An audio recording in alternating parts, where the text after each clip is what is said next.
Aschaffenburg, northwest Bavaria, Germany, 31st of March 1945. Troops of the US 157th Infantry Regiment fight their way into the ancient town, which is well defended by an assortment of German troops. The town has been extensively damaged by shelling and aerial bombing, making the advance more difficult. To the northeast, General Patch's 45th Infantry Division received 12th Tactical Air Command support in the attack on Aschaffenburg. This town was reported cleared when the Third Army rolled through late in March, but a new fanatical stand is made by the Nazis. Bombs start huge fires.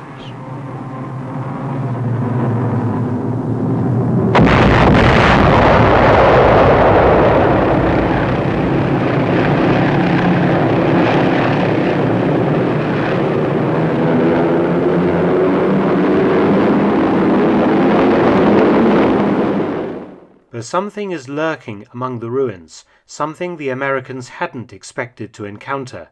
Ahead of 2nd Battalion 157th Infantry comes the deep but familiar rumbling of a tank. Behind them, moving up in support of the 157th, are M5 Stuart light tanks of D Company 191st Tank Battalion. Suddenly, up ahead, an M4 Sherman tank emerged from behind some houses. The US troops paused for a moment, unsure of what to do, but the Sherman came at them, and suddenly its main gun fired, just missing a Stuart tank down the street, the Stuart darting into cover. The Sherman disappeared into another ruined street, but not before the American troops had noted the large Balkan crosses painted on its turret and hull.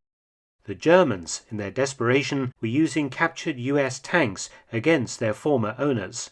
The Aschaffenburg Sherman, or to give it its correct German title, the Panzerkampfwagen 748A, was knocked out later in the fight during a brief exchange of fire when it ran afoul of a US M36 Jackson of the 645th Tank Destroyer Battalion, plugged through the front glacis plate by a 90mm armor-piercing shell. The German use of captured Allied armor was fairly extensive, and they even had a special name for them, Beutepanzer, or trophy tank. So how did the Germans obtain Sherman tanks? The first Shermans to fall into their hands were captured during the Tunisian campaign, during the closing stages of the war in North Africa in 1943.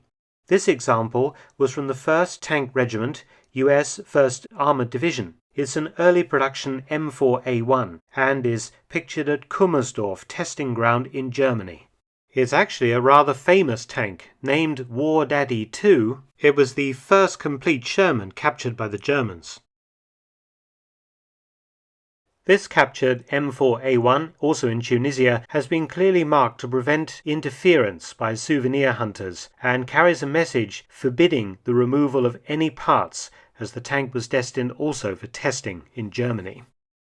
The Germans got their hands on Sherman tanks in a variety of different ways. Some tanks were abandoned due to mechanical problems or lack of fuel. Others were slightly damaged and the crews had failed to destroy them.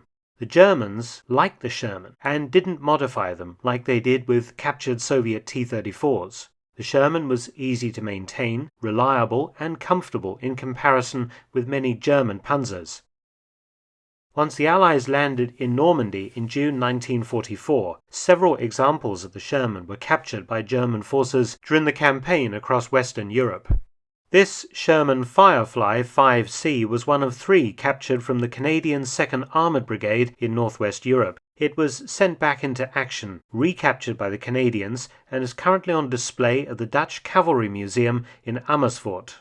Beutepanzer Shermans also saw some action on the Italian front. Here, British troops recover a knocked-out M4A2.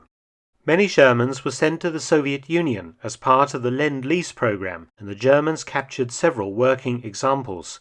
This German M4A2 Sherman was a Soviet model captured and used by them. This particular tank has been knocked out. During the Ardennes offensive in the winter of 1944-45 into Belgium and Luxembourg, a special panzer unit used captured US armor and modified German tanks to try and infiltrate American lines during the initial assault. Near Falaise, 17 January. A Mark 6 tank camouflaged by the Nazis to resemble a U.S. M10 tank destroyer. Complete with our white stars and divisional markings, it was knocked out when it tried to penetrate the American lines.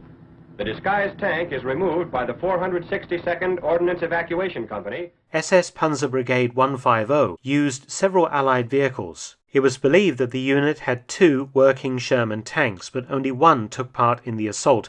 Sherman tanks also made excellent and reliable armored recovery vehicles. The Germans used several turretless Shermans in this role. The Germans received a windfall of Shermans in late March 1945 when General George Patton launched a task force 50 miles behind German lines to liberate US POWs at a camp near Hammelburg in Germany. Task Force Baum had, among its many vehicles, 10 Sherman tanks of the 37th Tank Battalion, and they were all lost during the ill-fated raid. I've made a video about this raid, so check out the link below in the description box for more information. Some of those Shermans saw action a month later against the general US advance into Bavaria, including the M4A3 knocked out by the M36 Jackson at Aschaffenburg. Those Shermans that the Allies recaptured were generally stripped for spares and then sent for scrapping. War Daddy 2, the first complete Sherman to fall into German hands, survived the war, unlike several others taken to the Kummersdorf testing ground that actually fought on the German side during the Battle of Berlin in 1945. The tank is currently in the United States.